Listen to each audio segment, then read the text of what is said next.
물론 여긴 국민 라디오.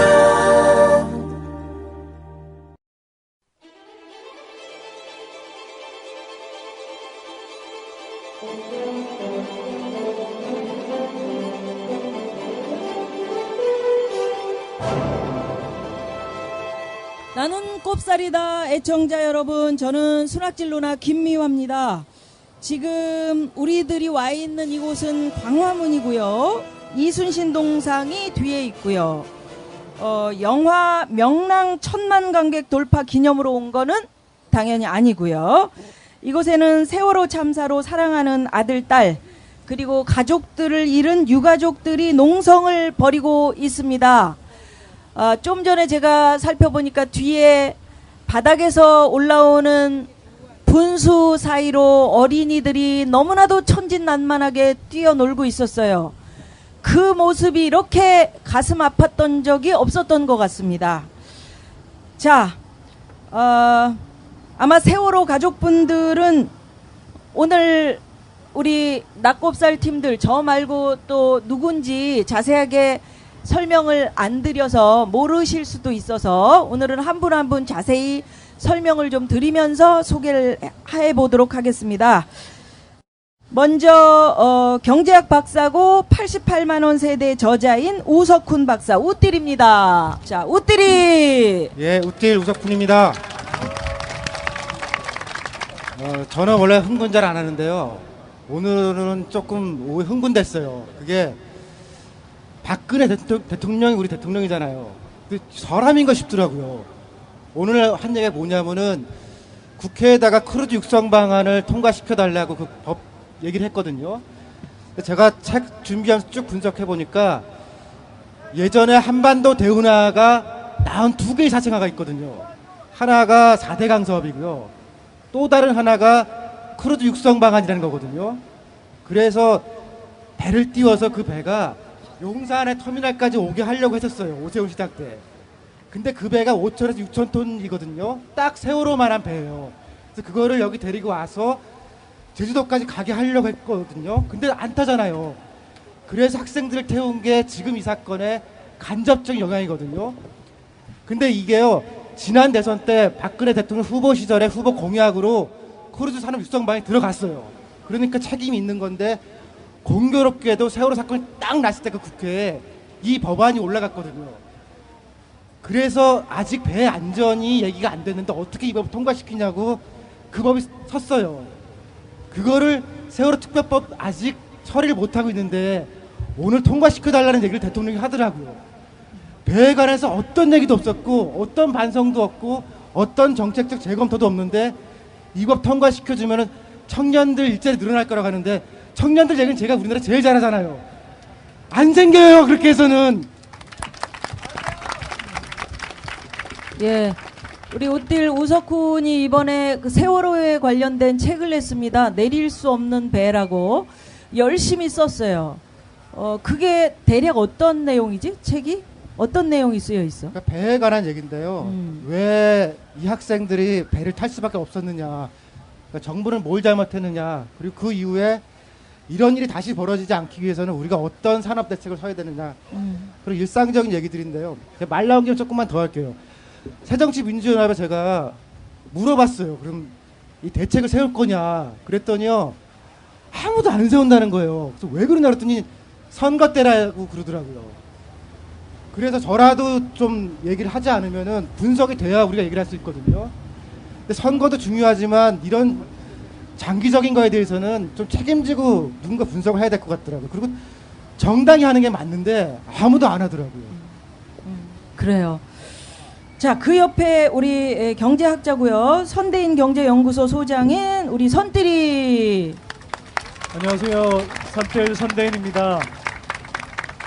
세월호 사고가 터지고 나서 저는 많은 사람들처럼 한동안 멘붕에 빠졌었고요. 가슴 아팠고 슬펐고 뭘 해야 될지 몰랐습니다.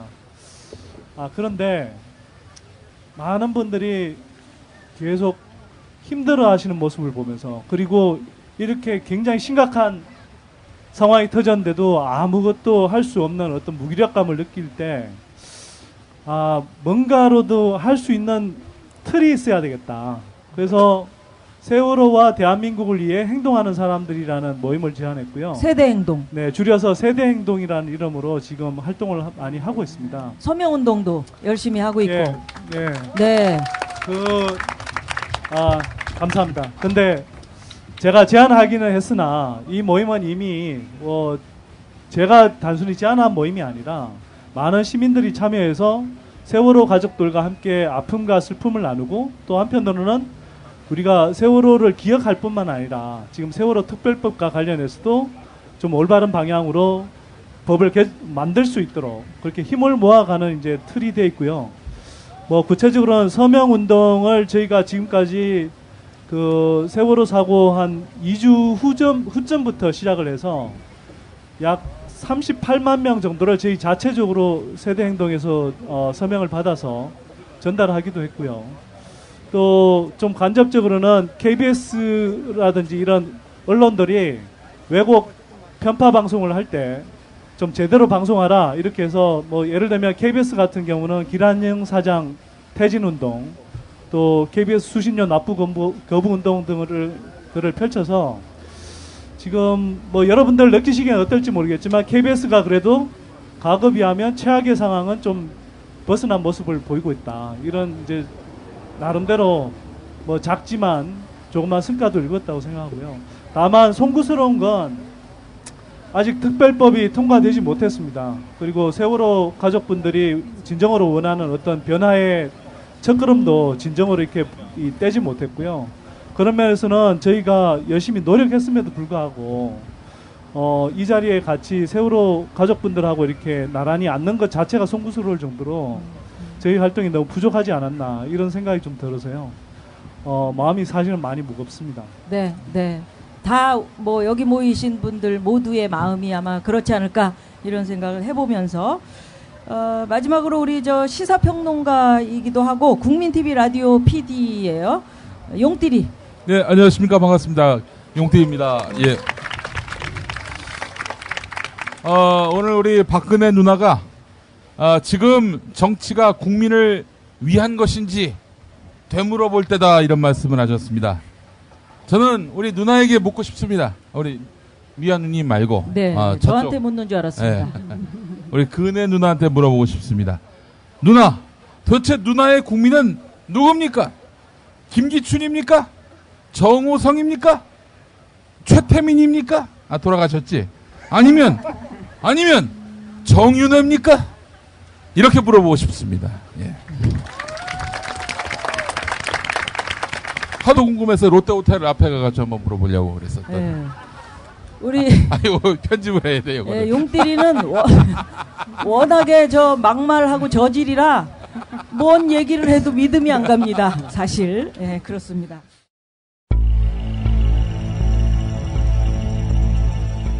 AI가 전국에 막 퍼지고 있는데 AI 퍼지지 않도록 모든 사람을 동원해서 막아라. 그러고 차단할 거 다 차단하고 해라. 대통령이 할 수 있는 겁니다. 맞지 않습니까? 네, 그렇습니다. 사고다. 교통사고다. 천안함 피해자들보다 더 과잉 대상이 돼서는 안 되겠다. 이제 유족들이 들으면 굉장히 속상하신 얘기라고 생각합니다. 그냥 교통사고라고 볼 수가 있는 거 아니겠습니까? 식객인들은 죽을 각오를 해야 돼. 백운에 실리가 할 각오를 하고 단식을 제대로 해야 된다. 그 말이지. 그건.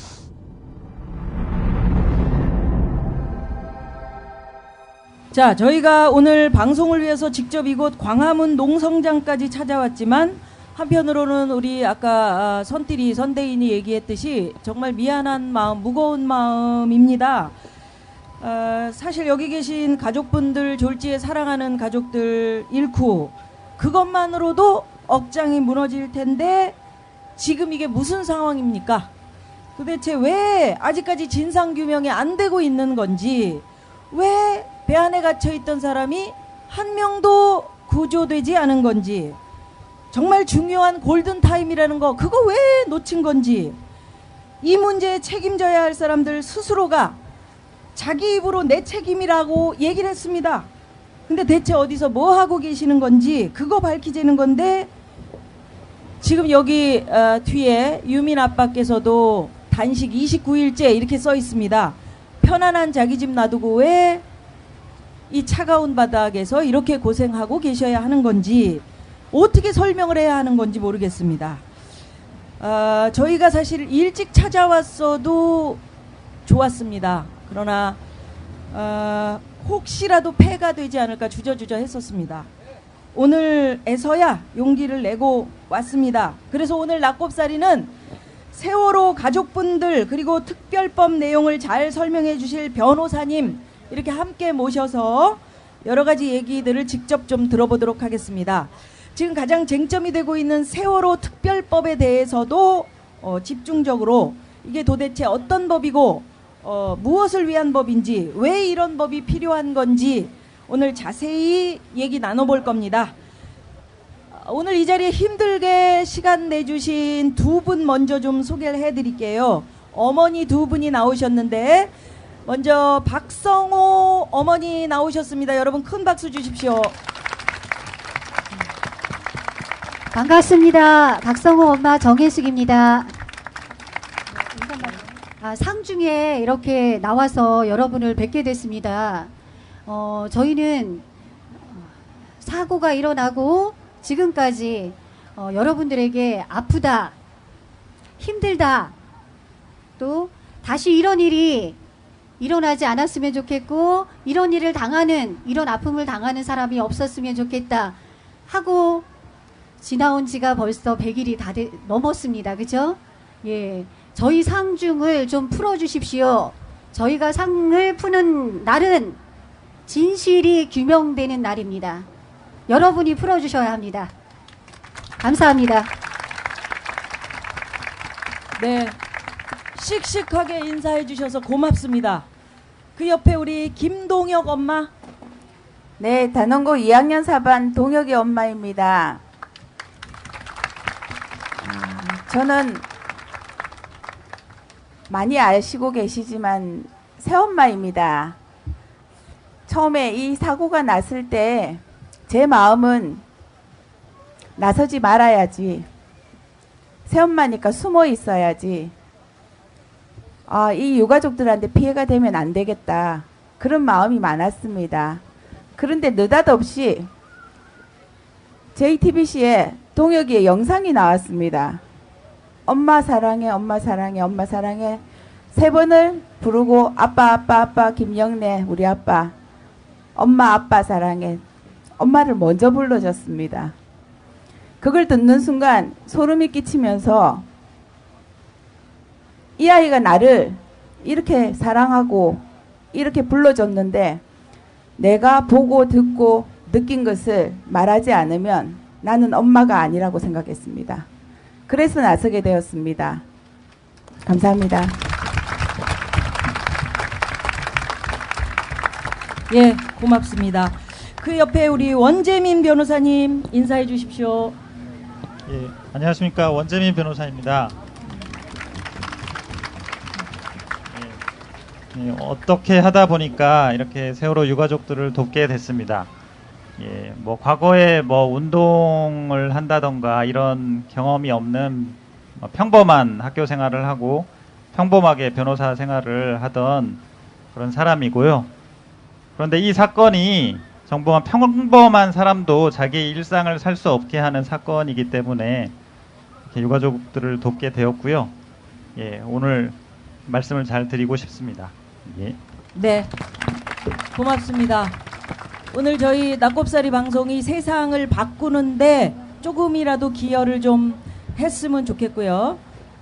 지금 잠깐 말씀드렸지만 가장 이제 걱정인 게 우리 가족 여러분들 건강이 걱정이거든요. 지금 현재 상황이 어떤지 뒤에 유민 아버님도 계시지만 얘기 좀 해주시겠어요? 네. 예, 유민 아빠 앞에서 건강이 어떠시냐고 묻는 게 참 힘드네요. 어떠시냐고 묻기도 저희 유가족도 너무 힘들거든요.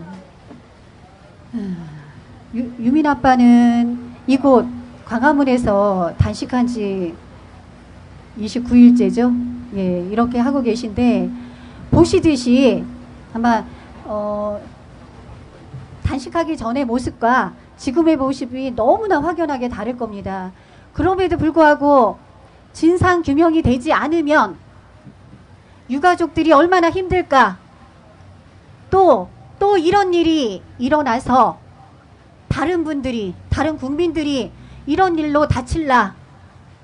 그게 염려돼서 자신을 희생하고 있는 그런 모습이죠. 여기서는 광화문에서는 유민 아빠가 또 단식을 풀었던 예은이 아빠 유경근 씨가 또 단식을 하고 있습니다. 물도 안 먹는 단식, 소금도 안 먹는 단식을 하고 있고 어제 밤에는 너무 힘들어서 이제 뭐 몸에 이상이 있어서 병원에 실려갔다가 링거 맞고 뭐 이렇게 또 그러시고 계십니다. 그러고도 또 하겠다고 합니다. 저희도 말릴 수가 없습니다. 예. 그리고 단식을 여러분이 하셨습니다. 거의 24명 뭐 이 정도 했고 그 중에는 저도 포함됩니다. 저도 뭐 어떤 매체에는 9일을 했다 이렇게 나오기도 하는데 저 같은 경우는 7일을 했습니다. 단식을 하고 났더니 지금도 이제 회복기에 있는데 회복기에 있다고 병원에만 있을 수는 없어서 이렇게 다들 뛰쳐나왔습니다. 뭐 위원장부터 시작해서 모두가 다 그렇습니다. 다들 뛰쳐나와서 너무나 놀랍고 믿었던 도끼에 발등 찍힌 이 마음을 어떻게 표현할 수가 없어서 더 열을 내고 있습니다. 몸 상태는 어떠냐고요? 몸 상태 말이 아니죠. 그 100일이 넘도록 이렇게 제대로 먹지도 못하고 이랬던 사람들이 단식자만이 아니라 단식을 안 한 사람도 마찬가지입니다. 병이 있던 분들, 고질병이 있던 분들, 이런 분들은 병원에 입원하시거나 뭐 몰랐던 병이 나타나서 뭐 어떤 분은 말기암까지 이렇게 알게 됐고, 그래서 가족이 함께하는 것이 함께하지 못해서 미안하다. 저희가 병문안을 가야 되는데 저희를 병문안을 오면서 하는 소리입니다. 그런 몸을 가지고 저희에게 병문안을 오고 그러고 있습니다. 또 단식을 하다가 염증이 심해져서 수술을 하거나 이런 분들도 계시고요. 이루 말할 수가 없습니다. 저 또한 지금 여러분들이 보시듯이 지금 상태가 안 좋습니다. 아파서 자꾸 위를 만지고 있고 죽 하나도 소화를 못하고 있고, 저만이 아닙니다. 제대로 밥 못 먹고 있습니다. 유가족도 그렇고요. 또 지금 며칠째 상황이 바뀌었죠. 저희를 더 압박을 하고 있습니다. 그래서 국회에 들어가지 못하는 유가족들이 제때 밥도 못 먹고, 먹을 물도 안 주고요. 밥도 제때 안 주고요. 들어가는 것을, 밥 들어가는 것을, 반입하는 것도 막고, 뭐, 이렇게 상태가 아주 안 좋고요. 화장실조차 쓰기가 어렵습니다. 이런 상태에 있는 사람들이 건강 상태는 어떻겠습니까? 여러분들이 염려해 주신다면 함께 나와서 더 많이 함께 해주시면 저희가 아픈 가운데도 더 힘을 낼 수 있습니다. 도와주십시오.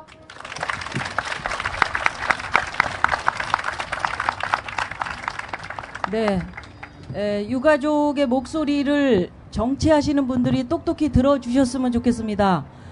제대로 단식하면은 쓰러져야 되는 거 아니냐, 이런 헛소리를 하시는 정치인도 계셨고요. 제일 황당했던 거는 용띠라. 730 재보선 끝나고 야당이 한 일이 8월 7일에 가족들 의사하고는 전혀 상관없이 반영도 안 된 특별법을 합의를 했다는 거야. 세월호 특별법 야당 협상 대표가 있습니다. 그리고 세월호 특별법 야당 법안을 만든 당 사무총장, 그리고 세월호 국조특위 야당 간사 다 몰랐어요. 아무도 몰랐어. 그냥 박영선 위원장 혼자 가서 합의를 해준 겁니다. 당연히 유족분들에게 여쭤보지도 않았고요. 그 변호사님께 한번 여쭤보자. 예. 이런 상황을 상상이나 하셨었는지. 그 선거 전에 그 여기 유가족분들이 이 100일 세월호 사건 100일 기념해서 이제 안산에서 여기 서울시청까지 걸어 올라오는 일이 있었습니다. 그때 이제 새정치위원님들도 이제 함께 하셨고요. 제가 알기로는 박영선 원내대표도 거기 있었던 걸로 알고 있습니다. 그리고 선거 전날인가요? 굳이 이 광화문 광장 이 뒤편으로 오셔가지고 농성하고 있는데 뒤편으로 오셔서 모자 쓰고 와서 기자회견을 하시면서 새정치연합은 가족들이 원하는 특별법이 제정되기 전까지는 어떠한 의안에도 협조하지 않겠다. 총력을 다해서 가족들이 원하는 특별법이 제정되도록 하겠다. 이렇게 기자회견을 하고 뭐 청와대에 가서 뭐 서면을 뭐 제출을 하고 뭐 이런 행위를 했었습니다. 그러니까 뭐 당연히 그렇게 하겠구나 생각을 했던 거죠. 그런데 선거가 딱 끝난 뒤에 가족들의 의사와는 전혀 상관없는 내용의 특별법에 합의를 했습니다. 그 특별법 내용은요, 이 농성을 하기 전에 처음부터 그런 내용이라면은 바로 타결이 될 수 있었습니다. 유민희 아버님께서 말씀하신 건데, 이런 특별법이라면 내가 단식을 할 이유가 없었다는 거죠. 지금 한 달째 단식을 하고 있는데 선거가 딱 끝나자마자 그렇게 합의를 하는 것을 보면 정말 새정치는 유가족들을 도우려고 하는 것이 아니라 유가족들의 도움을 받으려고 하고 있구나, 유가족들을 이용하려고 하였구나 라는 것을 절실히 알 수 있었습니다. 네, 제가 조금 더 말씀드리면 단식을 할 때도 박영선 의원은 지금은 원내대표죠. 저희들에게 위로를 하러 여러 번 오셨습니다. 그리고 유가족과 함께하겠다 늘 얘기를 했고요. 또 여러분들에게도 약속을 했습니다. 부모 마음으로 유가족과 끝까지 함께하겠다. 기억나시죠? 예, 분명히 이렇게 국민에게까지 약속을 해놓고 유가족을 우롱하고 국민을 우롱했습니다. 있을 수 없죠? 어쩜 이렇게 소통이 안 되는, 공감 능력이 떨어지는 분인지 저희가 믿었던 도끼의 발등을 찍은 것 같은 이 배신감, 정말 이 울분을 참을 수가 없습니다. 근데 오늘 이제 조금 아까도 잠깐 말씀드렸습니다마는 새정년 그 의원총회에서 원내대표 합의로 일단 재협상을 추진하겠다 이렇게 얘기를 했어요. 그러니까 세월호 참사의 진상규명 바라는 유가족하고 국민들의 동의를 얻기 어렵다. 지금 사안 가지고는 이런 얘기를 하셨으니까 기대를 좀 해보겠고요.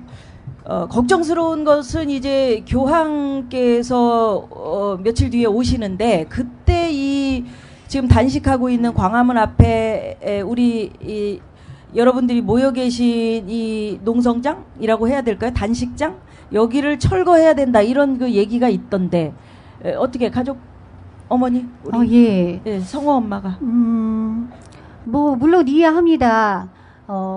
국가 측에서는 이 경호 문제가 또 걸려 있으니까 또 그런 고민을 하고 있다는 거 이해하고 또 교회 측에서는 국가의 압력을 어찌할 수 없겠다. 그래서 고민하겠다라는 것까지는 이해를 합니다.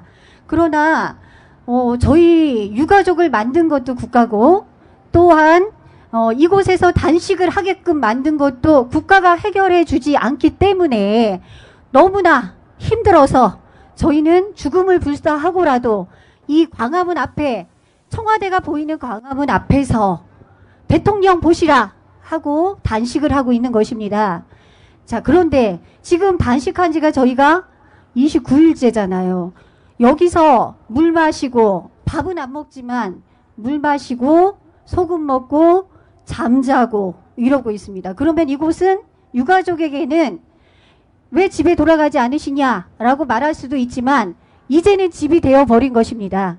이렇게 집이 되어버린 곳에 해결을 해주면 다 끝나고 유가족이 원하는 특별법을 통과시켜주면 모든 것이 해결될 것인데 왜 고민을 하고 계시나요? 라고 저는 되묻고 싶습니다. 고민하시는 모든 분들께 제가 조금만 보충 설명 드리겠습니다. 예. 최근에 성당에 제가 강연을 몇 번 갔었거든요. 카톨릭에서 굉장히 큰 행사고 좋아하시는데 그분들 말씀이 교황이 여기 오시는 거는 세월호 유가족분들을 위로하러 오신다는 거예요, 굳이. 그런데 그분이 여길 위로하러 오시는 건데 오시니까 여길 치우라고 하는 건 말이 안 되잖아요. 진짜 말이 안 되는 거거든요. 그래서 제가 호소드리겠습니다. 그러니까 한국 카톨릭에 계시는 분들이 아마 교황께서도 여기 오시고 싶어 하실 거거든요.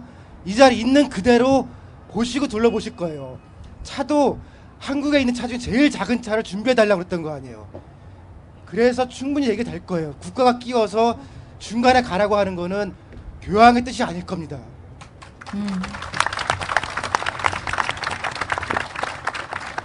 낮은 곳을 살펴봐 주시길. 자, 지금부터 참 꺼내기 어려운 얘기를 꺼내보도록 하겠습니다. 사고 초기부터 지금까지의 상황, 정말 가족들 입장에서는 이런 아픈 기억 다시는 꺼내고 싶지 않은 기억일 겁니다. 이게 진짜 가족분들한테 못할 짓인 거거든요. 근데 그래도 가족분들이 원하시는 게 그거잖아요. 잊지 말아달라는 거, 잊지 말아달라는 거. 자, 우리 이제 어머니들에게 당시 상황을 좀 얘기를 듣고 싶어요.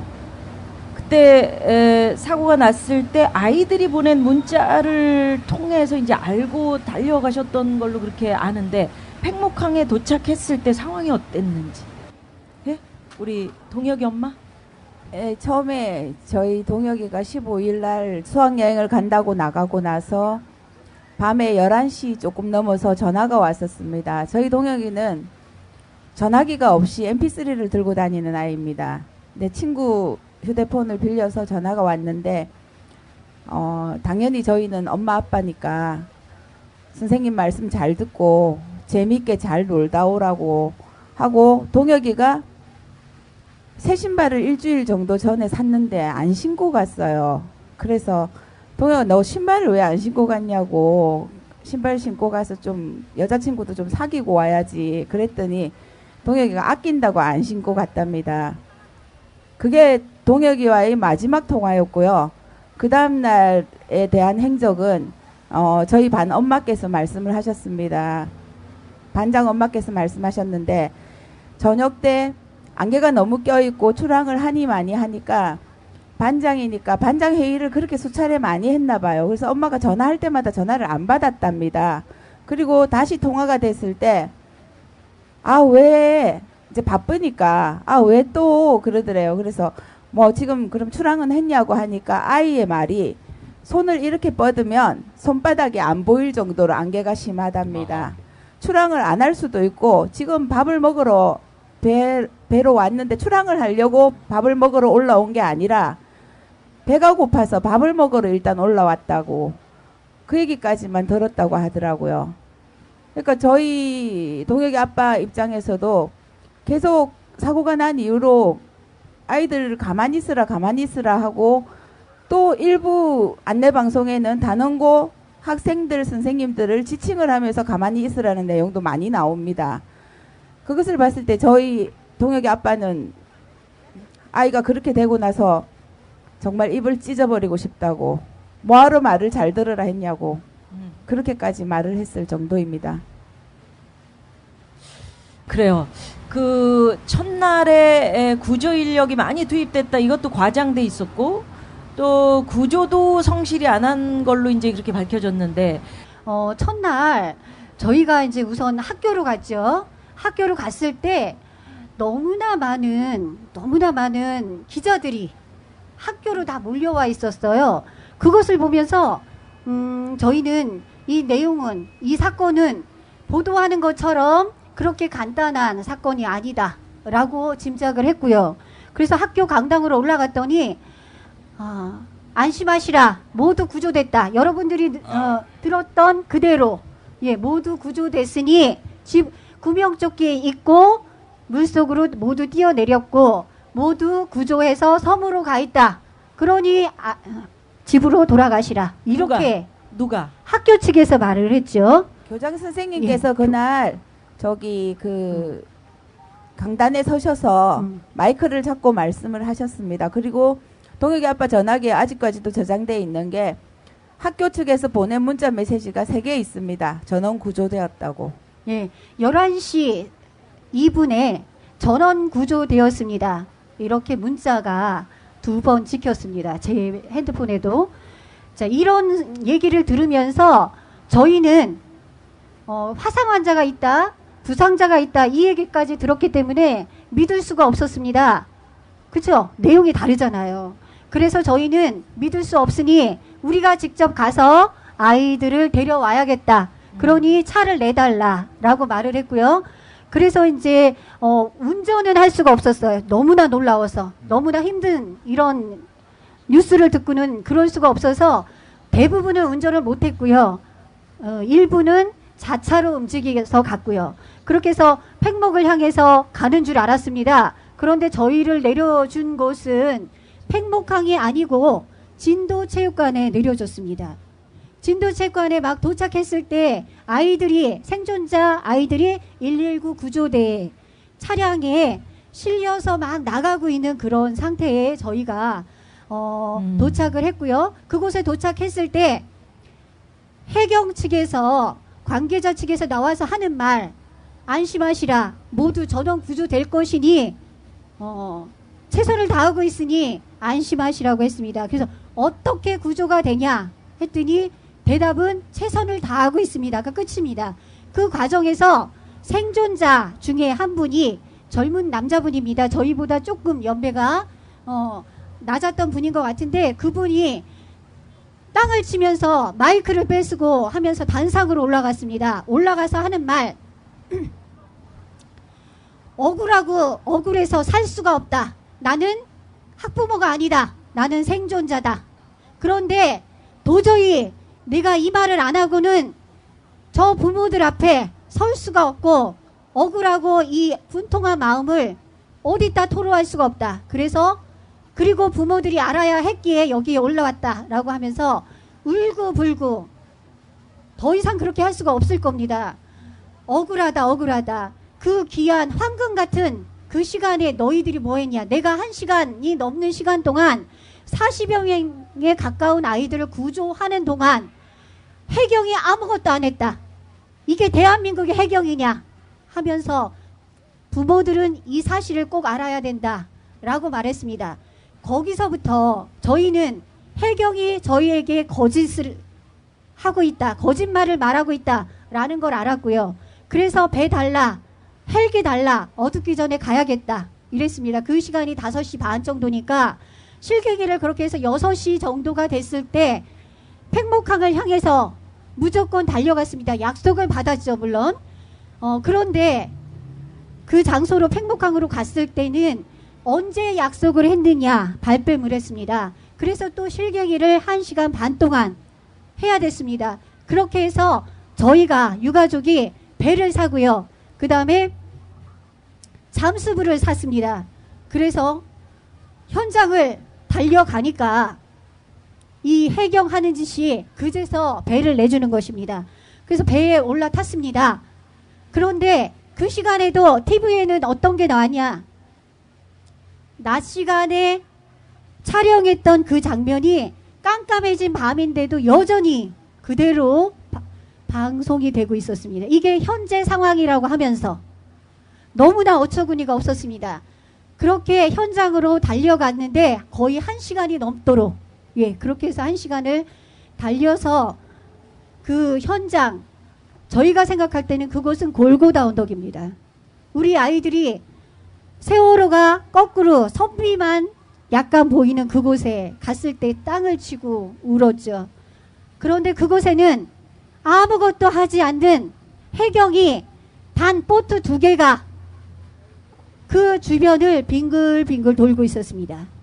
그 멀리 주변에는 123정 같은 그런 해경 배가 저 멀리 한 7대, 7대가 떠 있었고요. 그 멀리, 더 멀리에는 해경 함정 같은 큰 배가 2대 정도가 있을 뿐이었습니다. 구조 아무것도 하지 않았습니다. 그래서 저희 부모들이 해경 함대 가까이 가서 애원하고 애걸하고 했습니다. 그랬더니 하는 말, 정조 시간이 아니라 들어갈 수 없습니다 였습니다. 정조 시간이 언제냐 물었더니 1시간 반 이후라고 해서 저희는 울고불며 세월호 주변을 빙글빙글 돌면서 아이들 이름을 부르면서 그렇게 시간을 보내야 했고요. 1시간 반이 지나서 약속된 시간에 잠수부들이 나오나 봤더니 나오지 않았습니다. 그래서 저희들이 해경 함대로 올라가서 잠수부들을 끌어내렸습니다. 제발 구조해달라. 이렇게 애걸복걸 하면서요. 그래서 그 보트에 태워서 저희 부모가 같이 보트에 타서 그 현장으로 갔습니다. 가서 물속에 들어가게 했는데 단 5분도 안 돼서 올라왔습니다. 그래서 하는 말이 죽을 것 같아서 더 이상 물속으로 못 들어갑니다. 이것이 대답이었습니다. 그때 이상하게도 그날만큼은 그 맹골수, 팽목의 맹골수가 너무나 잔잔했습니다. 너무나 호수 같았습니다. 이건 바다가 아니라 호수였습니다. 그런데도 이런 일이 벌어졌고요. 해경은 아무것도 안 했고요. 그래서 배 안에서 저희는 울고불고 빙글빙글 돌면서 TV를 틀어서 이 상황을 보았습니다. 그런데도 TV에서는 여전히 구조하고 있다. 최선을 다하고 있다. 라고 나왔고요. 그 오보는 너무나 기가 막혔습니다. 그거 뭐죠? 조명탄이 3,000개 뭐 이렇게 터졌다고 하는데 그날 밤 터진 조명탄은 3개, 단 3개입니다. 저희는 그 조명탄에 쓰는 저 비용, 저것이 도대체 어디로 들어갈까? 저것이 도대체 누구의 비자금이 될까? 저것이 도대체 우리 아이들의 목숨값으로 누구의 비자금 세탁을 하고 있는 걸까? 이 생각을 그날 밤 했습니다. 그날 사상 최대 규모의 네. 구조작전이 펼쳐졌다 이런 보도가 서슴없이 나왔는데 다 거짓말이었군요. 네, 맞습니다. 한 가지 더 말씀드릴게요. 팽목항에 그리고 돌아왔을 때 팽목항 책임자를 만났습니다. 자, 근데 그날 팽목항 책임자는 누구냐 하면 그 팽목에 있는 파출소 소장이었습니다. 저희들이 파출소 소장을 잡고 애걸복걸 왜 이 사태가 벌어졌냐, 왜 구조를 안 하냐 했습니다. 그랬더니 하는 말, 최선을 다하고 있답니다. 그래서 민증을 까게 만들었습니다. 그랬더니 팽목항 파출소 소장이었습니다. 그가 무슨 해경을 움직이겠습니까? 그가 무슨 해군을 움직이겠습니까? 너무나 어처구니 없었습니다. 그리고 그날 밤 단 8명의 잠수부만 잠수를 했습니다. 이게 그날 밤의 실태입니다. 그게 다음 날도 마찬가지였었어요. 17일 날 저희 동혁이 아빠가 바지선을 탔습니다. 바지선에서 내리는데 눈물이 흠뻑 젖어가지고 얼마나 울었는지. 가서 직접 보니까 고무보트 2대만 뱅글뱅글 돌고 있고 잠수부들은 말 그대로 퐁당퐁당만 하고 있었답니다. 그걸 보면서 나오면서 너무 눈물이 나더래요. 이제 우리 애는 죽었겠구나. 바닷물을 만져보니까 너무 차더래요. 울고 있으니까 다른 유가족, 다른 실종자 아빠가 옆에 와서 왜 우냐고 하더니 같이 펑펑 울었대요. 나오면서 동혁이 아빠는 여보, 하나도 구조 안 하고 있어. 그냥 고무보트만 2대 왔다 갔다 하고 있어. 힘들어서 미쳐 죽을 것 같다고 그러더라고요. 그게 4월 16일이 수요일입니다. 17일 목요일, 18일 금요일, 19일 토요일. 수요일부터 토요일까지 구조가 없었습니다. 구조도 없었고요. 저희가 잠수부를 사서 어찌어찌해서 그 현장으로 보냈습니다. 태워서. 그러나 이런저런 이유로 핑계를 대고 구조를 하지 못하게 방해를 했습니다. 그날 알았습니다. 해경이 가지고 있던 잠수 할 수 있는 그것은 단 30분도 안 되게 잠수할 수 있는 것이었습니다. 그러니 퐁당퐁당 단 10분 15분만 물속에 왔다 갔다 했을 뿐이고 세월호까지 들어가서 세월호 속으로 들어갈 수 없는 현상이었던 겁니다. 그러면서도 최선을 다한다고 온 국민을 속였고 유가족을 속이면서 그렇게 시간을 보냈습니다. 네, 네. 우리 성호 엄마, 동혁이 엄마 목소리가 쩌렁쩌렁 하잖아요. 저분들 지금 매우 지칠 대로 지친, 그러나 내가 우리 아이를 위해서 힘을 내야 되겠다, 이런 그 마음으로 지금 소리를 지르고 계시는 거거든요. 그 소리가 정말 우리들 마음에 비수처럼 꽂히는 그런 그 느낌이 들어요. 자, 그런데 이제 그 상황이 벌어지고 나서 4월 20일에 진도에서 청와대를 향해 오시다가 경찰에 이제 막혔었단 말이에요. 근데 그때 상황은 어떠셨던 건지. 4월 20일은 그러니까 일요일이죠. 새벽. 그때 청와대로 향하시게 된 배경은 앞서 말씀하셨지만은 이거는 구조를 못하는 게 아니라 구조를 막고 있는 거다, 이런 인식을 갖고 대통령과 직접 만나서 얘기하겠다라고 해서 청와대행을 택하신 거 아닙니까? 네. 맞습니다. 그날 총리도 만났었고 그 전에 총리도 만났었고 최선을 다하겠다 하는데 저희가 요구하는 모든 것이 받아들여지지 않았습니다. 조명탄 말고 오징어배를 들여와라, 잠수부들을 제대로 해라, 여러 가지를 요구를 많이 했습니다. 그러나 모든 것이 자기네들이 하는 것이 최선이다 라고 모든 것을 구조를 안 하면서 막았습니다. 그러면서 저희를 희망 고문을 했습니다. 아이들이 3일 동안은 살아있을 것이다 라고 이렇게 희망 고문을 하면서 시간을 보냈습니다. 정말 살아있을 거라고 믿으셨던 건가요? 물론 믿으셨던 분도 계십니다. 그러나 저희는 많은 대다수는 믿지 않았죠. 예. 그러면서 가망성이 그래도 실오라기라도 잡고 싶은 게 부모 마음입니다. 그럼요. 그렇기 때문에 속아야만 됐습니다. 속을 수밖에 없었습니다. 내가 아니고 다른 사람도 아니고 자식이기 때문에 속았던 겁니다. 그랬을 때 골든타임은 3일 동안 다 지나갔다. 더 이상 희망 고문도 저희를 고문할 수 없다. 이것을 느꼈을 때 총리까지도 아무것도 안 한다. 그러니 우리는 대통령을 만나야 되겠다 라고 생각을 하고 대통령을 만나러 그날 자정부터 달리기 시작한 것입니다. 맞고 총리를 만났죠. 총리가 차 안에서 잠까지 자면서도 나오지 않았습니다. 저희를 만나주지 않았습니다. 더 격분한 학부모들이 그래서 갈 수밖에 없었습니다. 그래서 행진했고 진도 다리까지 갔습니다. 그랬더니 저희들을 막는 경찰들이 저희를 보호하기 위해서 막는답니다. 보호하기 위해서 막는답니다, 여러분. 예. 지금 이제 저희가 방송을 하고 있는 중에 저 광화문 우체국 위에 커다란 전광판이 있고요. 조선일보 아래에도 전광판이 있습니다. 저기를 이제 언뜻 방송을 하면서 보니까 이런 뉴스가 뜨네요. 구원파 김엄마 친척집에서 권총 5자루와 현금 15억 발견. 김엄마가 권총으로 배에다가 구멍이라도 낸 겁니까?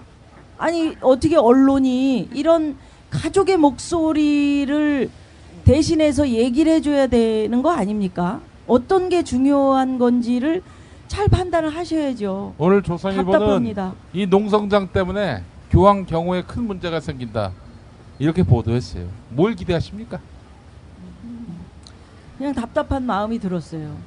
자, 그래서 이제 대통령께서 직접 내려오셨었잖아요.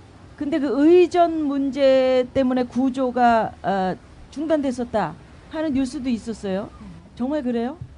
네, 대통령 방문 당시에 저희 가족들이 바지선에 있었거든요. 근데 저는 팽목항에 있을 때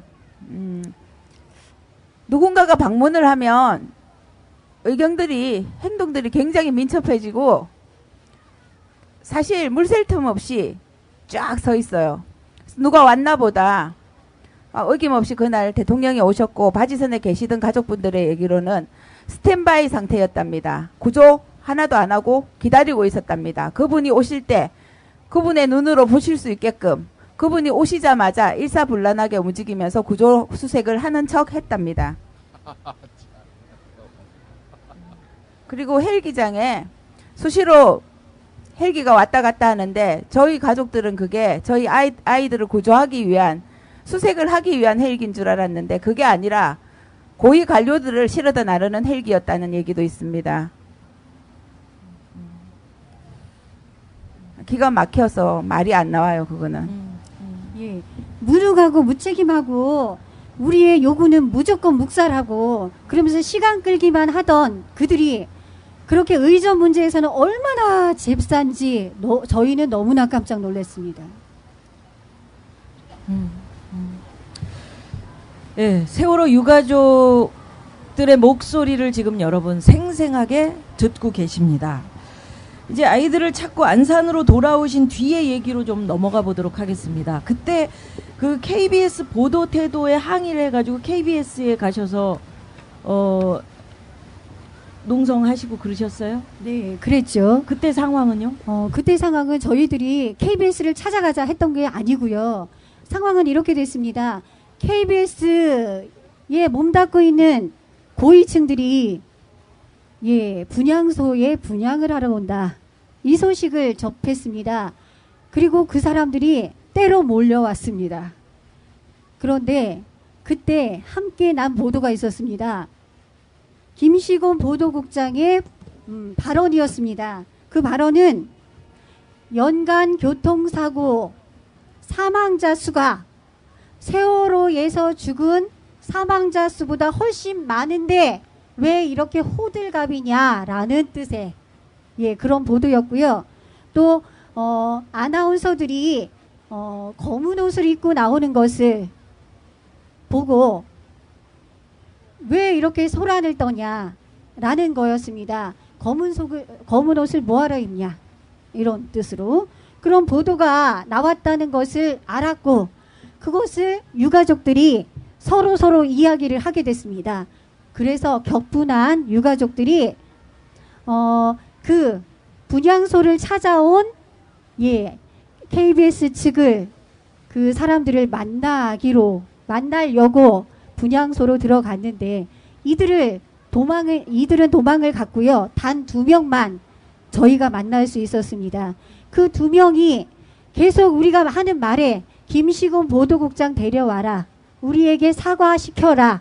사과하게 만들라. 라는 요구에 거짓만 늘어났고 전화통화를 하게 했는데도 못 온다. 이유를 대며 했습니다. 격분한 저희는 점점 더 화가 날 수밖에 없었고요.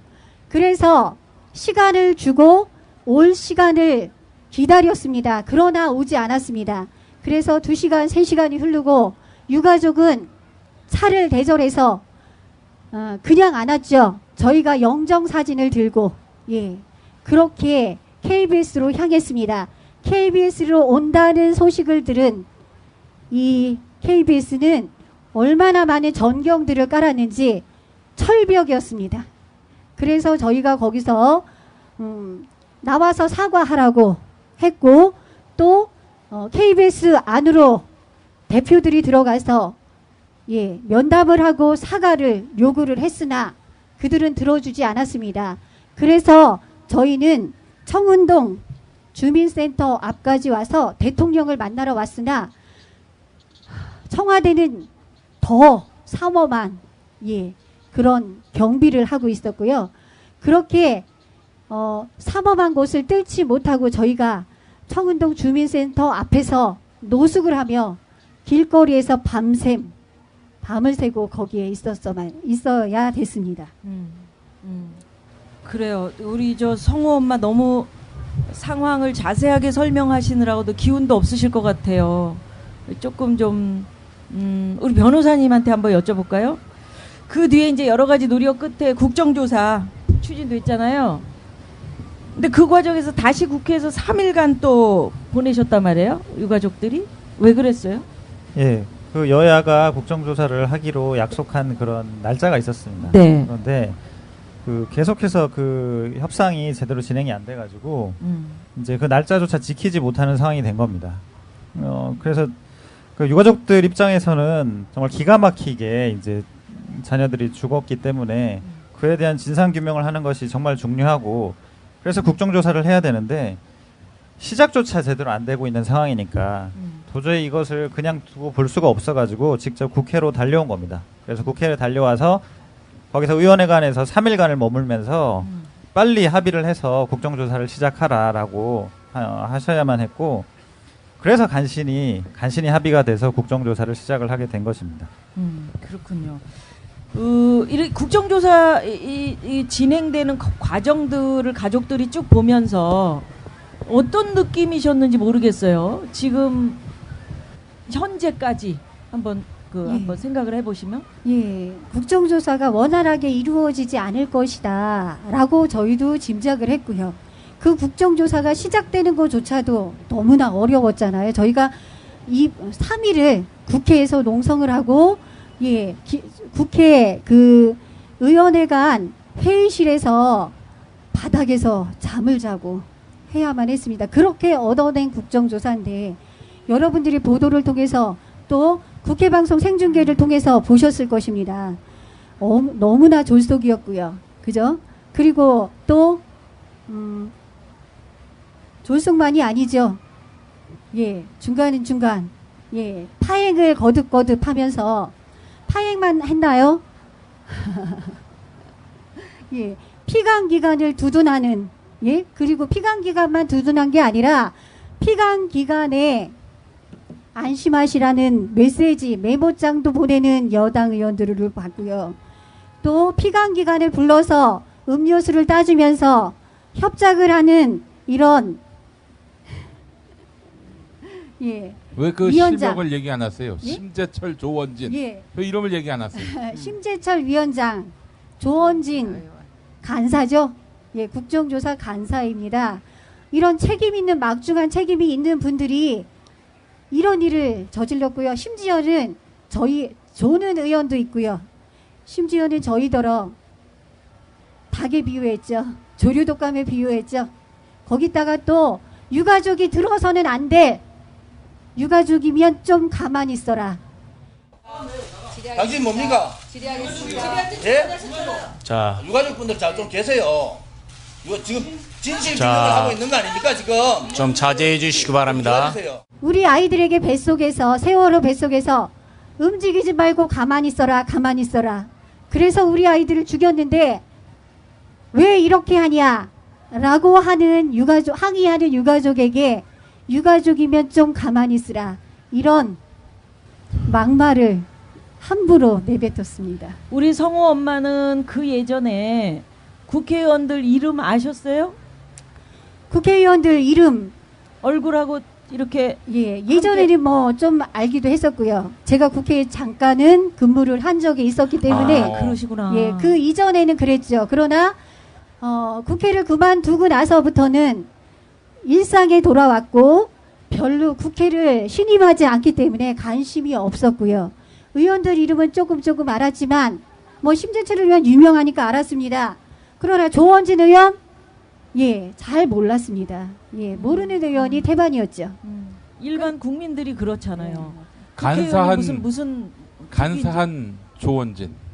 그죠. 근데 간사 일을 한 조원진이라. 네, 심재철 의원에 대해서는 정말 모든 분들이 많이 다 알고 계실 거라고 생각합니다. 저는 처음부터 이 국정조사가 파행이 되고 졸속이 될 거라고 느꼈습니다. 왜? 위원장이 심재철이라고 했을 때 사실은 그때 뉴스에 손들고 말했던 사람이 접니다. 저희가 알기로는 지금 심재춘 의원님과 하시는 분이 지금 특위위원장으로 계신다고 하시는데. 심재춘 의원. 예. 네. 그분 본회의에서 그때 누드 사진 보신 분 맞죠? 그리고 그분 인간 사찰 국정조사도 하셨는데 17개월 동안 선거 없이 아무것도 없이 끝났잖아요. 그런 분을 왜 위원장으로 하십니까? 본회의 때 누드 사진 보신 분 그분이시냐고. 예. 그리고 국정조사 맡으셨으면서 제대로 회의 한 번 안 여신 그분이시냐고 제가 여쭤봤습니다. 그랬을 때 저는 국회의원들이 참 연기를 많이 배우고 나오나 보다 하는 생각이 들었던 게 바보인 척을 참 잘합니다. 못 들은 척, 아닌 척, 모르는 척. 근데 그분 중에 그 심재철 위원에 대해서 제가 말씀을 드렸을 때 그 순간에도 머리를 돌려서 유가족을 분리시키고 분열시키려고 하더라고요. 제가 잠깐 나가 있는 사이에 어떤 엄마가 심재철 위원에 대해서 그렇게 얘기해서 위원장을 바꾸기로 했다. 그렇게 얘기했을 때 저희가 머리가 조금만 돌아가고 약은 사람이었다면 감사합니다. 이거 바꾸기로 하셨으니까 빨리 시작도 해주십시오. 저희가 원하는 게 바꾸는 것보다 시작하는 겁니다. 이렇게 얘기했으면 됐는데 우리가 말하는 본질은 그게 아닙니다. 이러다 보니까 그분이 계속 하게 된 거죠. 그러다 보니까 믿을 수가 없죠, 저는. 그러니까 저는 그게 이상한 게 국회의원이 여야를 떠나서 말이죠. 국회의원이면은 당연히 우리 세금으로 그분들이 우리를 위해서 일하시는 분들인데 여야를 떠나서 근데 국민이 얘기하는데 바보인 척, 못 들은 척, 안 본 척 한다? 거기에 심지어는 뭐 여러 가지 망언들 아까 얘기하셨지만 뭐 닭의 비유를 한다거나 노숙자의 비유를 한다거나 이런단 말이죠. 그러니까 그러니까 자기 쪽으로 뭔가 득이 있기 때문에 용딜 씨 국회의원들이 그러는 게 뭔가 이게 계산이 있어서 그럴 거라. 만약에 세월호에 관계된 여러분들을 위해서 내가 일해서 무엇에 나한테 더 이득이 있다 그러면 열심히 일하겠지.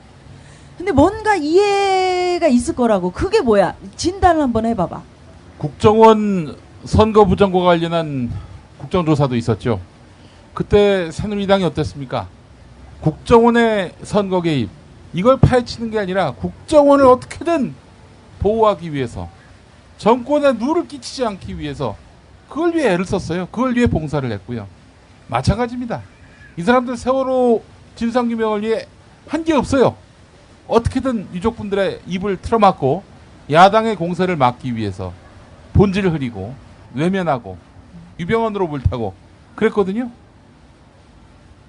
그러니까 이게 한마디로 얘기해서 뭔가 감추는 게 있는 거예요. 스스로 입증하고 있는 겁니다. 나는 이게. 지금 용띠리가 여당 얘기를 했지만 야당 스스로도 말이에요. 이게 시민들에게 수사권을 줬을 때 예. 자기들 스스로 이제 앞으로 자신들한테 칼날을 겨누지 않을까 예. 하는 그런 두려움, 자기의 이해타산이 있었을 거다라는 생각이 들거든. 우리 유족분들이 요구하는 수사권, 기소권에 따르면 영장 하나 들고 청와대로도 갈 수 있는 그런 권한을 달라는 거 아닙니까? 지금 청와대에서 7시간 동안 각하가 뭐 했는지 그게 최대 쟁점이 됐단 말이죠.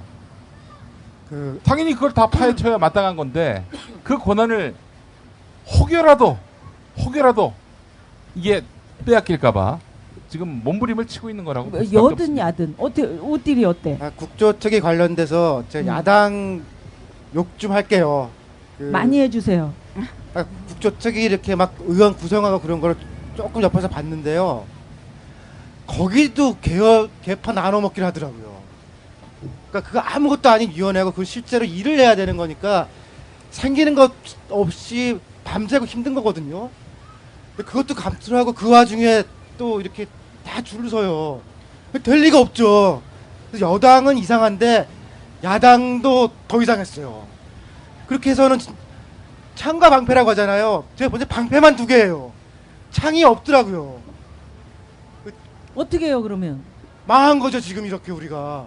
벌써 끝내고 법 끝냈어야 되는데 지금 여기 이렇게 앉아있는 게 비정상적이잖아요. 그리고 저희가 이 어머님들한테 이 야밤에 말씀하시게 하는 게 이게 좀 너무 미안한 거거든요. 그래서 지금도 야당이 창 역할을 해야지 자기도 방패고 이쪽도 방패면은 아무 일도 안 벌어지죠. 아니야, 여당이 도리어 창을 들고 있어요. 야당이 방패 들고 있고. 그래요. 지금 이제 그러지 마, 무섭다. 세월호 가족 여당 창이면 우리 죽어 이제.